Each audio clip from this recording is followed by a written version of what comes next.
dari paparan yang dikemukakan oleh saudara ahli ini sampai pada kesimpulan, ya, ada nepotisme, ada korupsi, ada perbuatan melawan hukum, dan sebagainya. Apakah itu pendapat ahli seperti itu didasarkan atas fakta-fakta yang terjadi dalam kenyataan? Misalnya, pernah ada satu penyidikan atau penuntutan secara pidana untuk membuktikan bahwa memang terjadi apa yang dikatakan oleh saudara ahli, ada nepotisme, ada korupsi, ada perbuatan melawan hukum, ataukah itu semata-mata adalah hasil penerawangan saudara ahli saja? Itu perlu dijelaskan di sini pada kami semua. Silakan saudara Hotman. Mana Pak Hotman? Mohon izin majelis. Saya agak bingung, ini ahli hukum atau ahli ekonomi? Karena tadi pendapatnya itu sudah melebihi ahli hukum.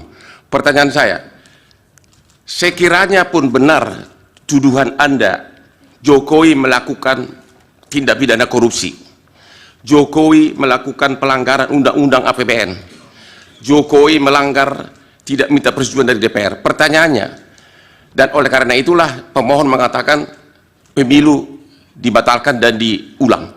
Pertanyaannya, apakah MK, Mahkamah Konstitusi, berwenang dalam putusannya menyatakan oleh karena Jokowi melanggar undang-undang korupsi, melanggar undang-undang APBN, melanggar undang-undang bansos, maka pemilu harus dibatalkan dan diulang, sementara tidak satupun pihak tersebut sebagai pihak dalam perkara ini, baik Jokowi, DPR maupun para menteri. Boleh nggak MK mengatakan itu adalah penyebab harus dibatalkan pemilu? Terima kasih. Baik. Bawaslu tidak ya dari hakim? Cukup.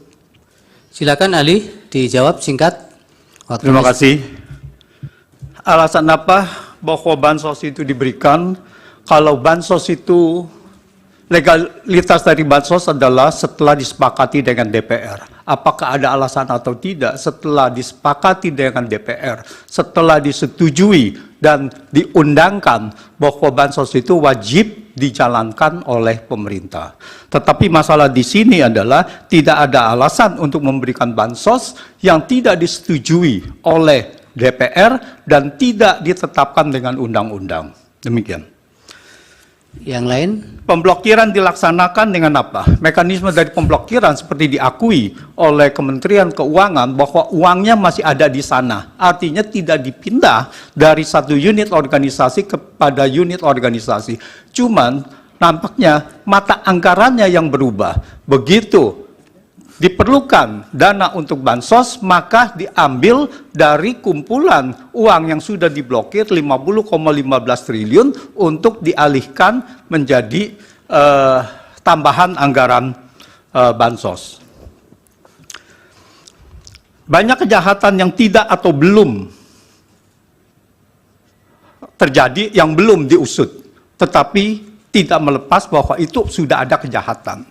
Apakah ini nanti ada yang diusut? Ya, nanti kita serahkan kepada siapa yang merasa berkepentingan, apakah pelanggaran-pelanggaran undang-undang, dugaan pelanggaran-pelanggaran dugaan ini, undang-undang ini, apakah akan ditindaklanjuti untuk mengusut secara pidana.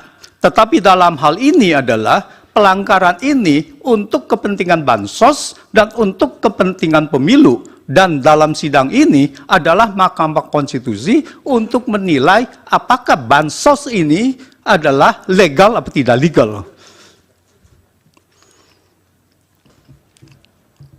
Bansos adalah jelas seperti saya uraikan bahwa itu adalah untuk pemenangan paslon.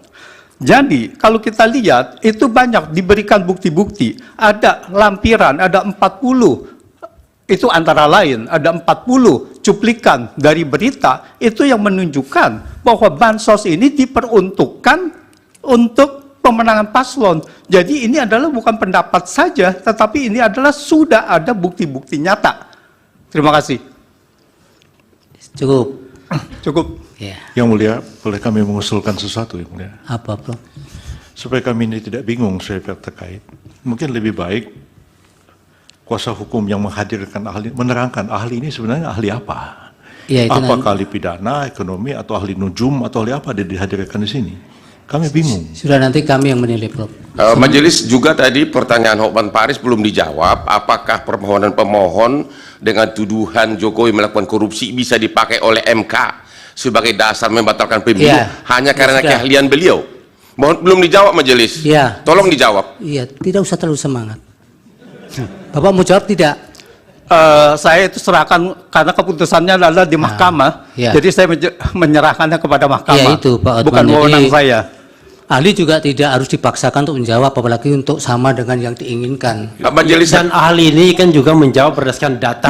Jadi Sudah. bukan hanya mohon izin berdasarkan majelis kan, omon-omon. mohon izin majelis kan dia yang memulai, dia yang mengatakan Jokowi korupsi, dia yang mengatakan ini, dia harus konsekuen dong sebagai ahli menerangkan. Iya, tapi pada bagian apakah itu menjadi kewenangan MK kan tidak dijawab. Diserahkan Ya maksud kepada saya dia sebagai ahli harusnya konsekuen dengan jawabannya, jangan cuma omon-omon. Anda tidak bisa memaksa seperti itu. Terima kasih ya, ahli. Keterangannya mudah-mudahan bermanfaat untuk pengambilan putusan.